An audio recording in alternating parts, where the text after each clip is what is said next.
কলকাতার কলেজে ছাত্রী ধর্ষণের ঘটনায় প্রতিবাদে রাস্তায় আগুন জ্বেলে বিক্ষোভ বিজেপির। কলকাতার ল কলেজে ছাত্রীকে গণধর্ষণের ঘটনার প্রতিবাদে ও দোষীদের চরম শাস্তির দাবি করে মেদিনীপুরে বিক্ষোভ বিজেপির। মেদিনীপুর শহরের সিপাহীবাজার এলাকায় রাস্তার উপর আগুন জ্বালিয়ে শনিবার বিকেলে দীর্ঘক্ষণ বিক্ষোভ দেখালেন বিজেপি নেতা কর্মীরা। বিজেপি যুব মোর্চা, মহিলা মোর্চা এবং সকলকে নিয়ে এই বিক্ষোভ কর্মসূচি হয়েছে।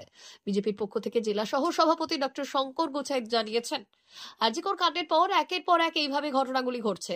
শাসক দল ও বর্তমান সরকারের অপদার্থতার কারণে এই ঘটনাগুলি বারবার ঘটছে। প্রকৃত যারা দোষী তারা আড়াল হয়ে যাচ্ছে। অবিলম্বে এই ঘটনায় দোষীদের শাস্তির দাবি করছি আমরা। মুখ্যমন্ত্রীর পদত্যাগও দাবি করছি এই কারণে। একই ইস্যুতে নারায়ণগড়েও বিজেপির পক্ষ থেকে দোষীদের গ্রেফতারের দাবি তোলা হয়েছে পথ অবরোধ। নারায়ণগড়ে পথ অবরোধ করে বিজেপি। গণধর্ষণ কাণ্ডে অভিযুক্তদের শাস্তির দাবি তোলা হয়। দেখুন, আপনারা জানেন যে আরজিকরের পরে পশ্চিমবঙ্গের বুকে প্রতিষ্ঠানগত ধর্ষণ এটা চলছে এবং যেভাবে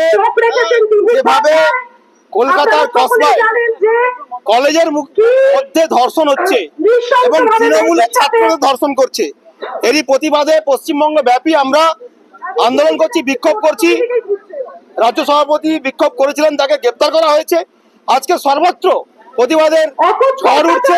আমরা ধিক্কার জানাই, নিন্দা জানাই যে ধর্ষক বারে বারে ঘুরছে এই ধর্ষণ পশ্চিমবঙ্গের বুকে এবং এই ধর্ষণের ঘটনা মুখ্যমন্ত্রী বলছেন ছোট ঘটনা। বিভিন্ন সময় তিনি রেট বেঁধে দিচ্ছেন 20,000, 25,000, 30,000। এই যে ঘটনা পশ্চিমবঙ্গের বুকে আঙুল দিয়ে দেখিয়ে দিচ্ছে যে পশ্চিমবঙ্গের নারীরা নিরাপদ নয়, বাড়িতেও নয়, রাস্তাতেও নয়, এবং তার যে কর্মক্ষেত্র সেটা কলেজ হোক, পড়াশোনার জায়গা হোক, বা হাসপাতাল হোক, বা নার্সিং হোম হোক, সেখানে আজকে নারীরা, আজকে মায়েরা, আজকে বোনেরা তারা কেউ নিরাপদ নয়।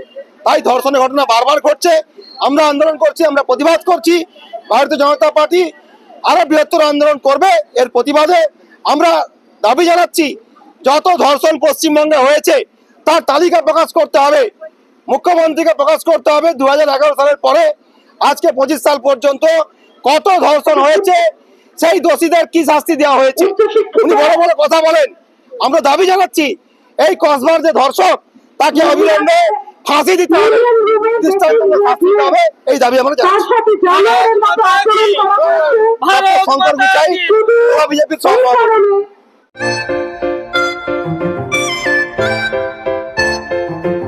বাড়ি ভাড়া খুঁজছেন? অফিস বা ব্যাংকের জন্য বাড়ি ভাড়া খুঁজলে আজই যোগাযোগ করুন। আপনার পছন্দের একেবারে বেলদা বাস স্ট্যান্ড সংলগ্ন এলাকায় বাড়ি ও অফিসের জন্য ভাড়া দেওয়া হবে। প্রশস্ত জায়গা এবং পার্কিং এর ব্যবস্থা আছে। যে কোনো অফিস ও ফ্ল্যাট সিস্টেমে বাড়ি ভাড়া নিতে যোগাযোগ করুন এই নম্বরগুলিতে 9434815595 অথবা 8509396651।